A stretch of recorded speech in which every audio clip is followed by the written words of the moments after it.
Hello everyone, and a very warm welcome back to the Learn Speak English podcast. I'm Thomas. And I'm Carol. It is absolutely lovely to have you with us today. If you are listening to this on your commute, or perhaps while walking the dog, we are so glad you've chosen to spend this time with us. Carol, before we dive into today's topic, I want to ask you something personal, and I want our listeners to think about this too. Have you ever been in a foreign city, completely alone, and realized you had absolutely no idea where you were? Oh, Thomas, that feeling. It's visceral, isn't it? I remember being in Tokyo about 5 years ago. It was evening. The sun was going down, and the streets all started to look exactly the same. That moment when the panic sets in. Exactly. My heart started racing. I looked at my phone, and of course, the battery was dead. I was just staring at a black screen. I walked in circles for 20 minutes, terrified that I would miss the last train back to my hotel. It's a very vulnerable feeling, isn't it? It is, and that is exactly what we are tackling today. You see, getting lost isn't just a logistical problem, it's an emotional one. It stops people from exploring. It keeps you trapped in the tourist bubble because you're afraid to venture too far. But it doesn't have to be that way. Today, we aren't just teaching you vocabulary. We are going to give you the tools to turn that anxiety into confidence. By the end of this episode, you won't just know how to ask, "Where's the station?"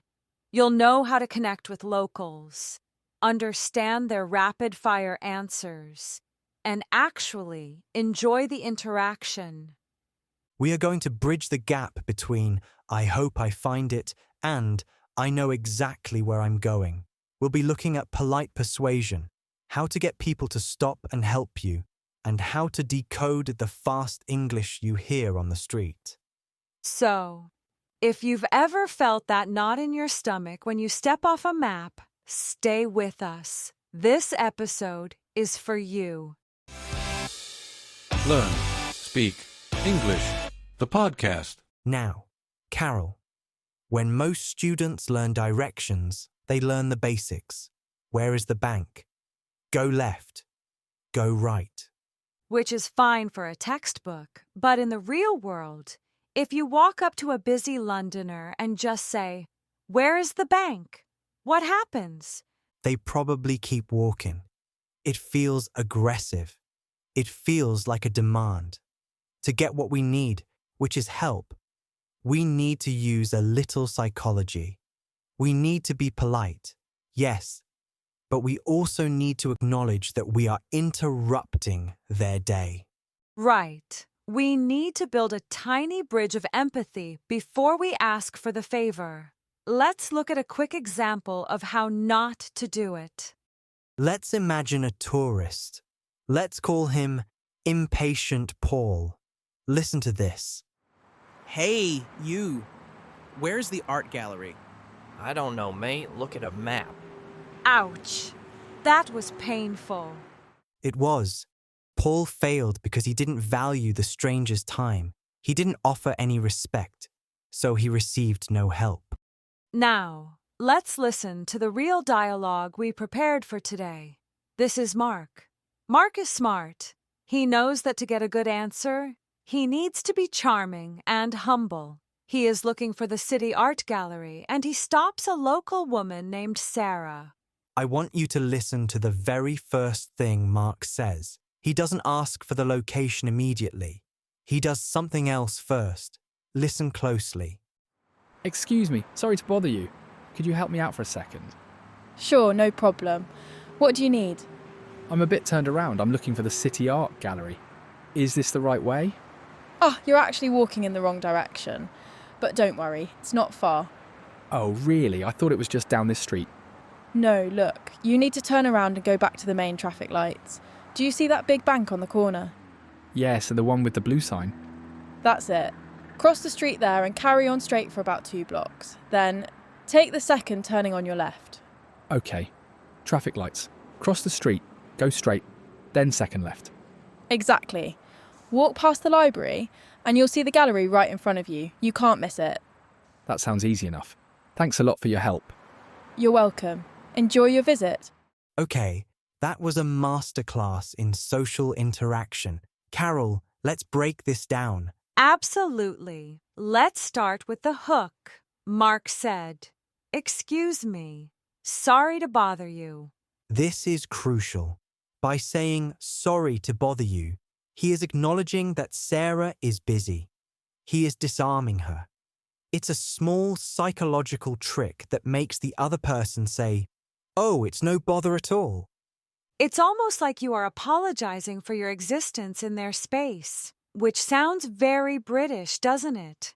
It is very British, but it works worldwide in English. It lowers the stranger's defenses. And then he uses a phrase I absolutely love. "I'm a bit turned around." Yes. Why didn't he just say, "I am lost"? Well, "I am lost" sounds helpless. It sounds like a big problem. But "I'm a bit turned around" sounds temporary. It suggests I am almost there. I just need a tiny correction. It makes Mark sound calm and in control, which makes Sarah more willing to help him. Listeners, I want you to try that right now. Wherever you are, say it out loud. I'm a bit turned around. It feels much better than "I'm lost," doesn't it? It does. Now, let's talk about the fear of listening. This is the number one complaint I hear from my yoga students who are learning English. They say, "Carol, I can ask the question, but when they answer, they speak so fast I panic."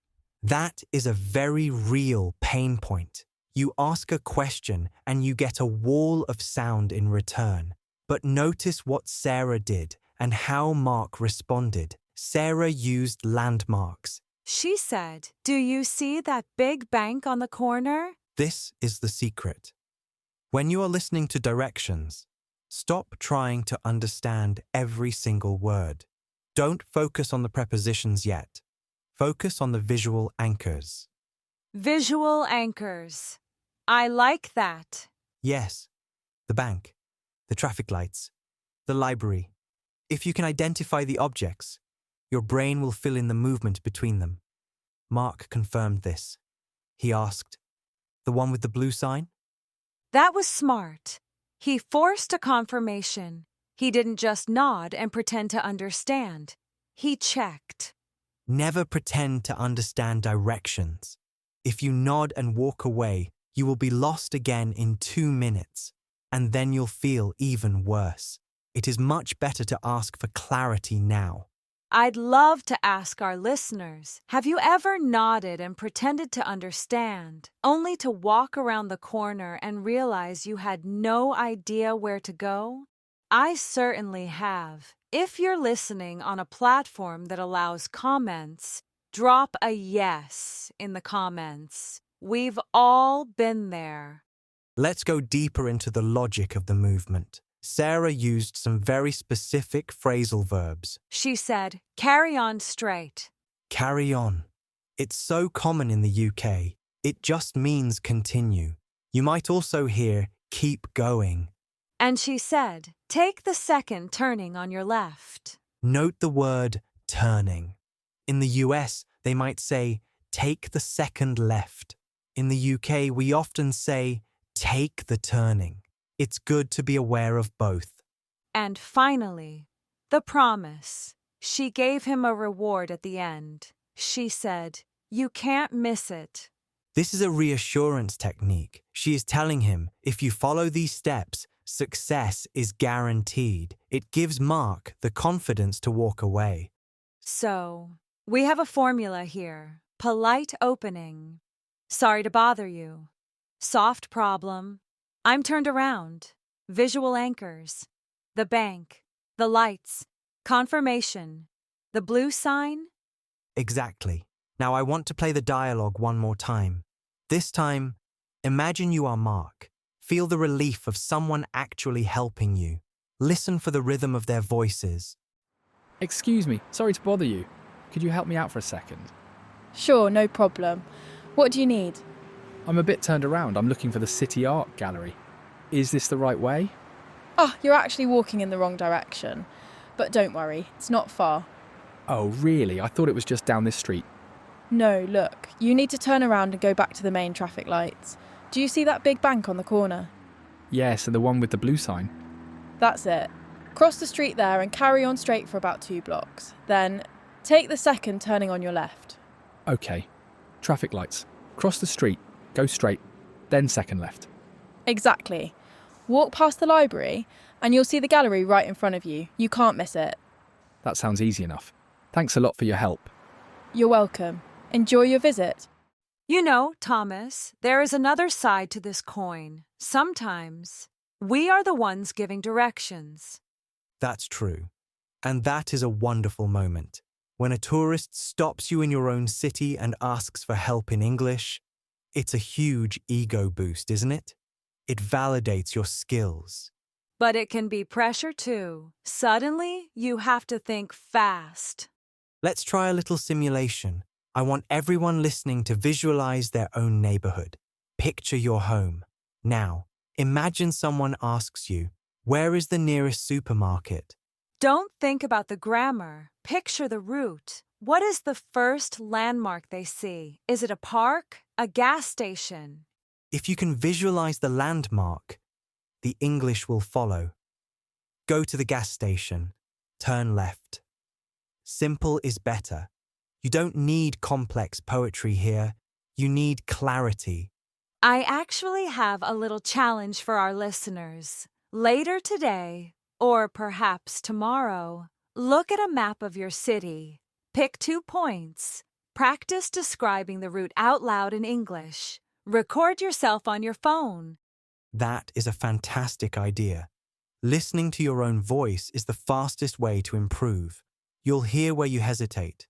And if you are feeling brave, share the route in the comments. To get to the best coffee shop in my town, you go. We'd love to read them. Before we get to our shadowing practice, I want to address one objection I hear a lot.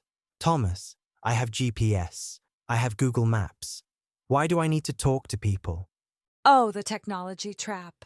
Look, technology is great, but technology isolates you. When you stare at your phone, you are in a bubble. When you ask a stranger, you are stepping into the culture. Plus, locals know things Google doesn't. A local might say, "Oh, don't go that way. It's really noisy right now. Take the shortcut through the park." You miss that insider knowledge if you rely only on a screen. Precisely. Asking for directions is often the start of a conversation. It's an opportunity to connect. Don't deny yourself that opportunity just because it feels easier to look at a phone. The easy path isn't always the most rewarding one. And sometimes the phone dies. Like my Tokyo story, you need this skill as a safety net. So let's make sure that safety net is strong. It is time for our shadowing practice. This is where we move from passive listening to active speaking. I am going to say the key phrases from the dialogue. I want you to repeat them exactly as I do. Focus on the intonation. Notice how Carol's voice goes up at the end of a question and down when she is giving a command. Mimic the emotion of the sentence. Are you ready? Take a deep breath. Let's do this. Excuse me. Sorry to bother you. Excuse me. Sorry to bother you. Make sure you sound polite, not robotic. Again. Sorry to bother you. I think I'm a bit turned around. I think I'm a bit turned around.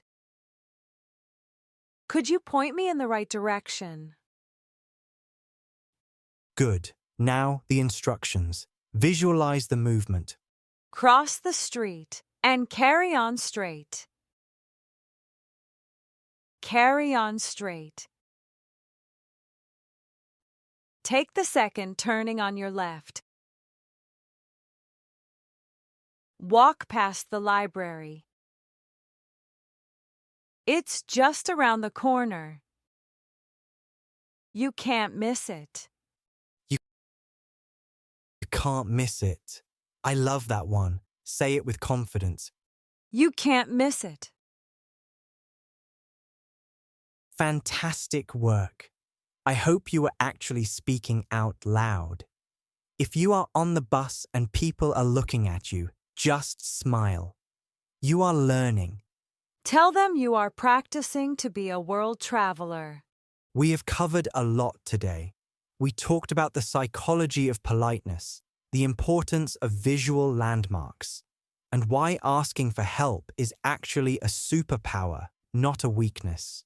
We hope this episode helps you feel a little less afraid of getting lost. In fact, sometimes getting lost is the best way to find something new. Absolutely. Next time you are in a new city, maybe turn off the GPS for an hour, get a little lost, and when you need to find your way back, you know exactly what to say. Excuse me, I'm a bit turned around. Simple, polite, and effective.